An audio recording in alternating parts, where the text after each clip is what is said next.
The Colombian government introduced a new financing law aimed at covering the current fiscal deficit. But what does it entail? Our correspondent Hernán Tovar gives us the details. In a national speech, President Gustavo Petro argued the relevance of the new financing law submitted to the Congress of the Republic for discussion and processing. He pointed out which sectors will be the ones to be taxed and gave the reasons for financing the draft of the general budget of the nation for 2026 for an approximate value of $140 billion.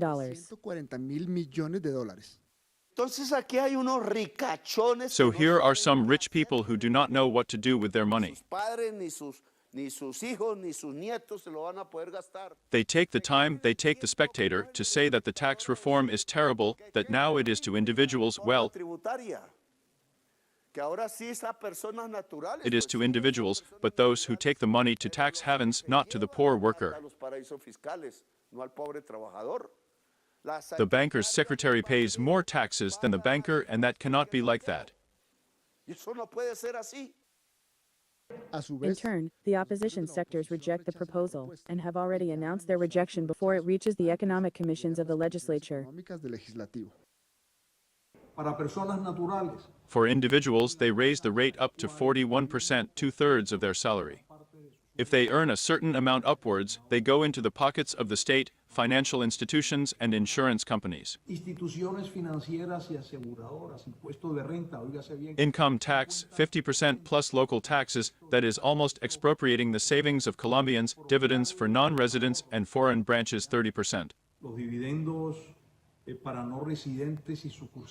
This kills foreign investment, and with it the generation of employment, are some of the pearls of a tax reform that will not pass through the economic commissions of the Congress. The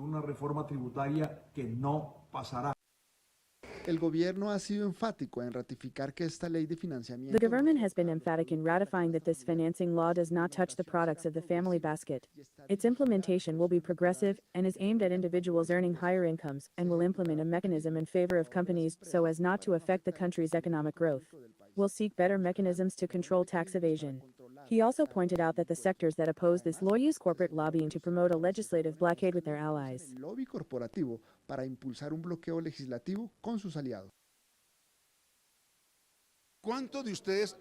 How many of you households and workers, people of the common street, as they say, are owners of a hydrocarbons company? Hydrocarbon owners who have their pockets full and are capable of bursting a congressman's pocket to support them at this time. That is to say, that it is fulfilled in the Congress of the Republic so that taxes are not imposed to those sectors that are the most powerful in the country, so that this is a project for the super rich. According to the representatives of the executive branch, the country is dragging a fiscal gap of debts left by the previous government and assumed by the current one, totaling more than $6,550 million, which is within a state's payment obligations, in addition to the responsibility of guaranteeing the social programs assumed by the current government. The law has already been submitted to the Colombian Congress for processing.